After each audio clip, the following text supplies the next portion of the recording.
Salam komunikasi. Hari ini kita akan belajar tentang demokrasi digital, khususnya tentang bagaimana demokrasi digital itu basis konseptualnya dibangun dari teori dan konsep demokrasi itu sendiri. Maka di dalam layar, teman-teman semua bisa membaca bahwa ketika kita belajar demokrasi digital, kita harus mengerti terlebih dahulu apa itu demokrasi, apa itu konsolidasi demokrasi, dan bagaimana kedua konsep ini mempengaruhi terbentuknya konsep demokrasi digital. Kita ke pengertian demokrasi. Jadi demokrasi adalah sebuah pemikiran tentang bagaimana pemerintahan dari rakyat, oleh rakyat, dan untuk rakyat. Jadi intinya ketika kita bicara demokrasi, ada sebuah kekuasaan yang ada di tangan rakyat. Dan kekuasaan itu kemudian diwakilkan oleh sebuah entitas yang namanya pemerintah, yang nanti akan menjalankan amanat rakyat untuk mencapai satu tujuan yang diinginkan, yaitu rakyat yang sejahtera. Nah, dalam rangka menuju ke sana, kemudian ada satu konsep yang disebut sebagai konsolidasi demokrasi.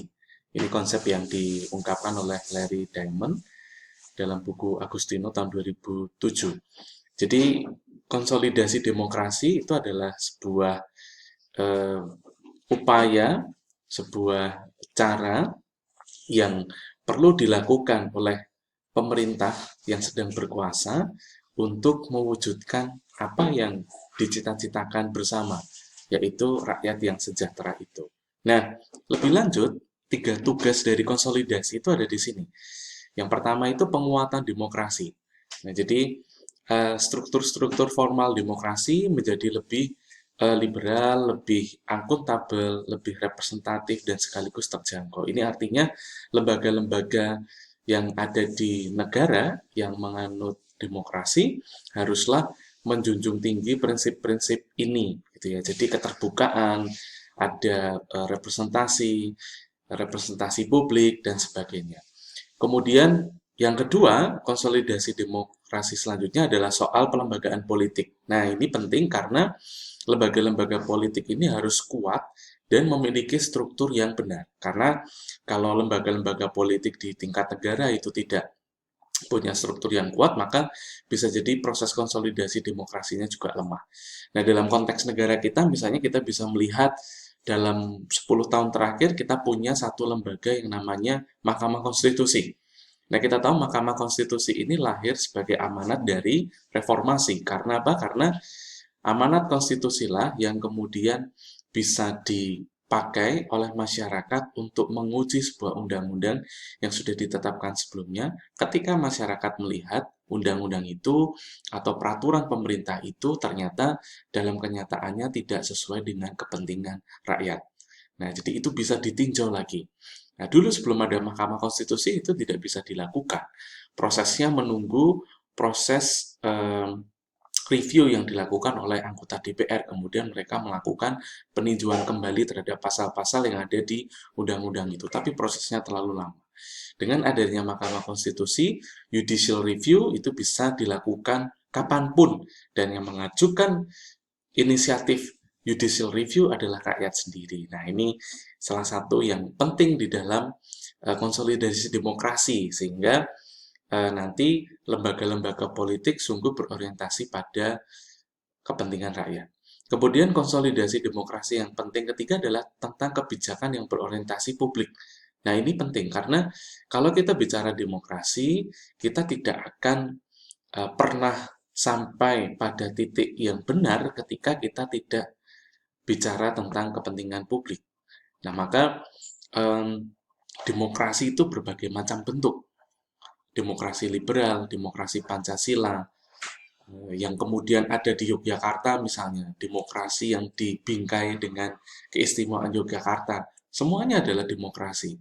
Nah, perspektif untuk melihat bahwa itu demokratis atau tidak, itu tidak semata-mata pada soal metodenya, tetapi soal substansinya. mengarah kemana substansi demokrasi itu. Kalau semuanya itu adalah untuk kepentingan rakyat, untuk kepentingan orang banyak, maka demokrasi itu secara utuh kemudian bisa kita terima. Tapi kalau tidak, maka kita kemudian bisa mempertanyakan makna demokrasi itu. Nah, substansi yang demokratis itu tercermin di mana? Tercermin di kebijakan-kebijakan yang berorientasi publik. Kebijakan-kebijakan yang memang eh, melihat semata-mata kepentingan publik. Dan kita bisa lihat di sekitar kita, apakah pemerintah kita, pemerintah pusat, pemerintah daerah itu sudah berorientasi pada publik kebijakannya. Nah, itu sesuatu yang perlu dilihat terus-menerus. Dan ini adalah poin ketiga yang penting dalam konsolidasi demokrasi. Nah, menguatkan soal konsolidasi demokrasi, ada seorang ilmuwan politik, Robert Dahl, dalam bukunya On Democracy, menjelaskan bahwa konsolidasi demokrasi itu akan bisa berlangsung dengan baik ketika ada kondisi-kondisi awal yang tercipta guna terselenggaranya konsolidasi demokrasi itu atau terwujudnya demokratisasi itu sendiri. Ada 5 hal: pemilihan umum yang bebas, kebebasan berpendapat, akses ke sumber-sumber informasi, kemudian dibangunnya pemerintahan perwakilan, dan adanya hak warga negara inklusif. Nah, 5 kondisi ini harus ada. Supaya apa? Supaya tadi proses konsolidasi demokrasi berjalan dengan baik. Saat ini kita ada di posisi mana? Secara formal prosedural, kita sudah mengakomodasi kondisi-kondisi ini. Tetapi apakah secara substansial kita sungguh-sungguh sudah mewujudkan hal-hal ini? Nah, itu bisa kita kritisi bersama. Karena misalnya poin nomor 2, soal kebebasan berpendapat. Kita tahu dalam rangka menangani pandemi COVID-19, pemerintah melakukan berbagai macam upaya. Dan kita menghargai upaya itu. Tapi upaya itu tetaplah sebuah hal yang bisa dikritisi. Nah, ada beberapa akademisi yang mengkritisi karena penanganan COVID-19 dari pemerintah dirasa tidak tepat dan sebagainya. Dan yang mengkritik adalah orang-orang, para akademisi yang paham soal itu, para epidemiolog. Nah, kita tahu belum lama seorang epidemiolog dari Universitas Indonesia namanya Pandu Riono juga akun media sosialnya diretas. Kemudian tempo.co itu juga diblok selama beberapa waktu, dan yang disoroti adalah isu-isu tentang bagaimana kedua pihak ini banyak menyoroti kebijakan pemerintah terkait penanganan COVID-19. Nah, maka kita juga bisa kemudian mengkritisi kondisi ini di Indonesia. Apakah benar-benar kita sudah sampai pada titik yang demokratis? Baik, pemahaman kita tentang demokrasi itu menjadi modal bagi kita untuk memahami apa itu digital demokrasi.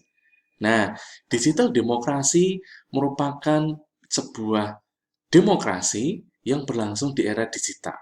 Sesederhana itu konseptualnya. Jadi, yang perlu kita pahami di awal itu justru digital di sini itu maksudnya apa? Nah, kita akan ketemu dengan satu konsep yang namanya media baru. Nah, apa itu media baru? Media baru apakah media elektronik? Bukan.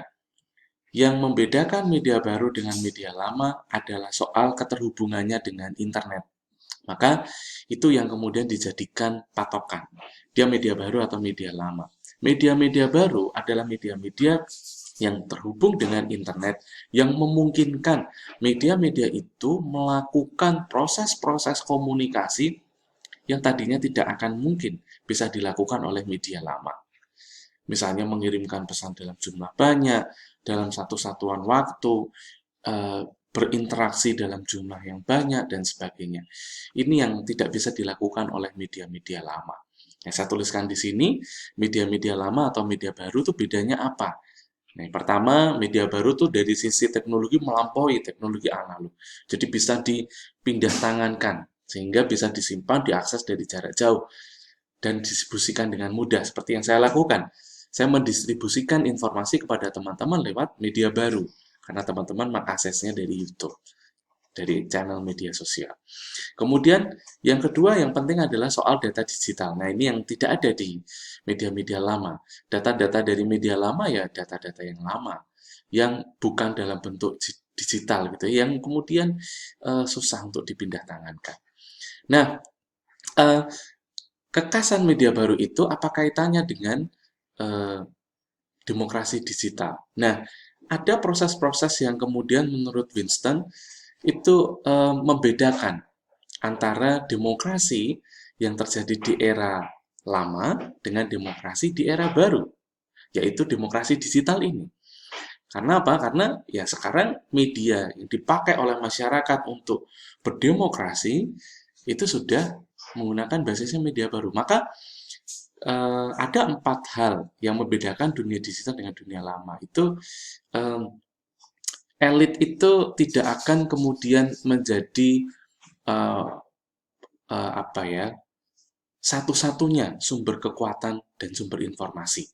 Karena apa? Karena elit nantinya juga akan berbagi informasi dengan publik, mengingat publik sudah punya saluran informasi tersendiri yang memungkinkan mereka secara mandiri mengakses informasi-informasi yang memberdayakan mereka tanpa tergantung dari elit. Kemudian kecepatan. Nah, soal kecepatan ini sesuatu yang tidak bisa dipungkiri. Jadi berita real time itu akan meningkat drastis dan itu membuat masyarakat lebih aware terhadap kondisi di sekitar dan tentu juga memberikan reaksinya dengan cepat pula. Maka dalam demokrasi digital pemerintah atau pemegang kekuasaan memang dituntut untuk lebih bisa mendengar masyarakat. Karenanya mereka harus mengaktifkan berbagai channel media baru. Nah, kalau kita lihat sekarang apakah pemerintah kita mengaktifkan channel media baru? Nah, kita bisa kritisi di titik itu. Kemudian warga atau kita itu akan punya kecenderungan untuk mengakses informasi yang sesuai dengan kita saja. Nah, ini juga lebih mudah karena kita punya pilihan gitu ya, dan itu juga sesuatu yang baik untuk bisa kita lakukan.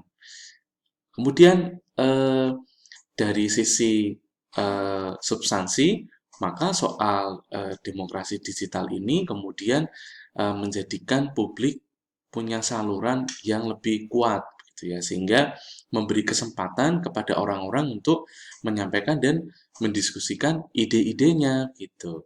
Sehingga apa ya, proses diskusinya jika dulu itu masih berlangsung dengan konvensional, dalam demokrasi digital warga itu kemudian bisa turut ambil bagian dalam proses berlangsungnya pembangunan itu dengan lebih intensif karena mereka menggunakan media-media digital.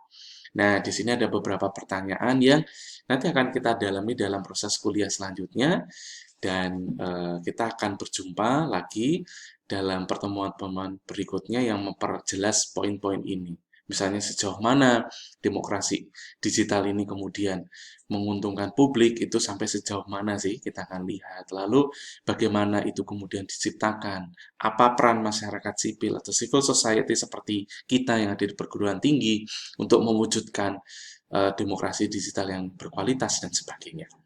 Baik teman-teman, terima kasih sudah mengikuti penjelasan mengenai bagaimana demokrasi digital itu pengertiannya dibangun dari demokrasi dan konsolidasi demokrasi.